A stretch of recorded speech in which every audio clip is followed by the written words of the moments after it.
H नाम वालों पर खत्म होने वाले हैं शनि की साढ़े साती। अब और नहीं मंडराएगा कर्क राशि पर साढ़े साती का साया। जाने साढ़े साती के बाद एच नाम वालों के जीवन में क्या क्या बदलेगा। यदि आपका नाम अंग्रेजी के शब्द एच या हिंदी के शब्द हा, ही, हे, हु, हो से शुरू होता है तो आपकी राशि बनती है कर्क। कर्क राशि के ऊपर शनि की ढैया जो है वो जो चल रही है वो खत्म हो जाएगी 29 मार्च 2025 को। आपके लिए इसके बाद क्या-क्या बदलेगा ये वीडियो में आपको आगे बताते हैं। तो अंग्रेजी के इस शब्द और हिंदी के इन शब्दों के नाम से जिनका नाम शुरू होता है, उनके लिए क्या हो रहा है, शनि अष्टम में गोचर कर रहे हैं। अष्टम में जब शनि गोचर करते हैं, तो क्या करते हैं, आपके काम को डिस्टर्ब कर देते हैं। जितने भी कारोबारी हैं इस नाम के या इस नाम के पहला अक्षर जिनका है, जो वीडियो देख रहे हैं, उनको कारोबार के फ्रंट के ऊपर काफ़ी दिक्कतें आ रही हैं। क्योंकि शनि अष्टम में है, तीसरी दृष्टि आपके दशम के ऊपर जा रही है, तो कारोबार में क्या हो रहा है, चीज़ें डिले हो रही हैं। कुछ शुरू करना चाहते हैं, उसमें डिले हो जाता है। कहीं पर आपने माल भेजा है, वहाँ से पेमेंट में डिले आ रहा है। कहीं आप काम कर रहे हैं कार्यस्थल पर, आपके असाइनमेंट डिले हो रहे हैं। कहीं पर आपका जो है वो प्रभाव कम हो रहा है, मीन्स आप कार्यस्थल पे हैं, आप अपनी पूरी जान लगा रहे हैं काम में, लेकिन उसका क्रेडिट आपको नहीं मिल रहा। तो वहाँ पर ये चीज़ें जो डिस्टर्ब हो रही हैं कर्क राशि के जातकों के लिए, काम के फ्रंट के ऊपर, वहाँ पर थोड़ा-सा राहत मिलती हुई नज़र आएगी इस मूवमेंट के बाद, शनि जब जैसे ही मूव करेंगे।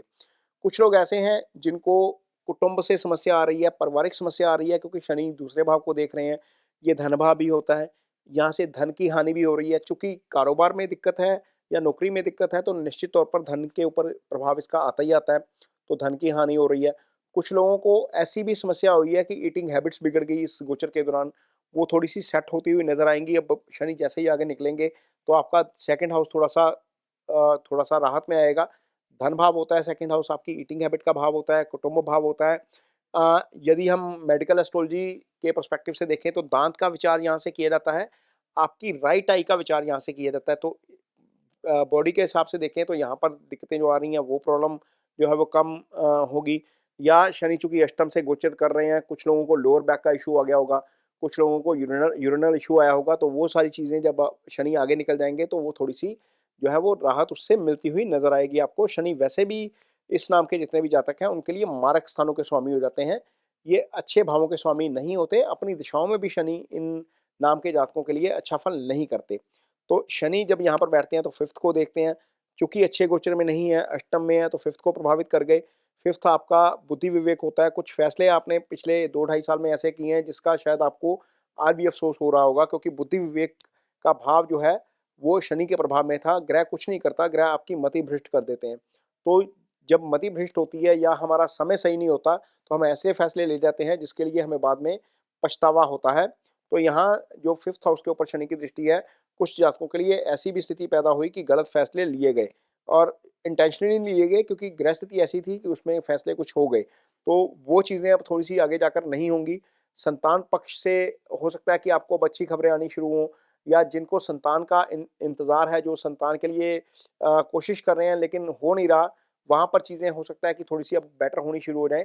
तो ये सारी चीज़ें जो हैं, इस इस नाम के जो जातक हैं या अंग्रेजी के इस शब्द से जिनका नाम शुरू होता है या हिंदी के इन शब्दों से जिनका नाम शुरू होता है, उनको ये सारी चीज़ें अब आगे जाकर जिनका उनको सामना करना पड़ रहा है, वो अब आगे जाकर नहीं होंगी क्योंकि ढैया के प्रभाव से ये जातक निकल जाएँगे। तो बहुत बड़ी राहत जो है वो शनि लेकर आ रहे हैं और यदि आपकी कुंडली में शनि की पोज़ीशन ठीक नहीं है, तो आपको निश्चित तौर पर शनि के उपाय ज़रूर करने चाहिए क्योंकि शनि आपके लिए मारक स्थानों के स्वामी होते हैं।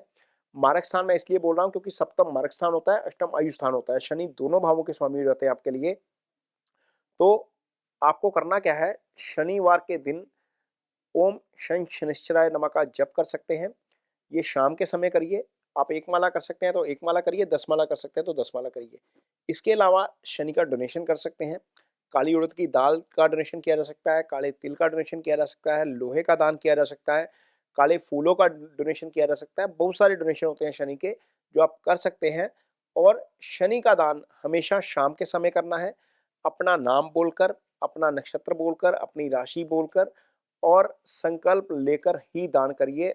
जो मन में भावना लेकर दान करेंगे, वो भावना संकल्प लेकर किए गए दान से पूरी होती है। शास्त्र कहता है कि राजसिक दान करना चाहिए और संकल्प लेकर किया गया दान राजसिक दान की कैटेगरी में आता है।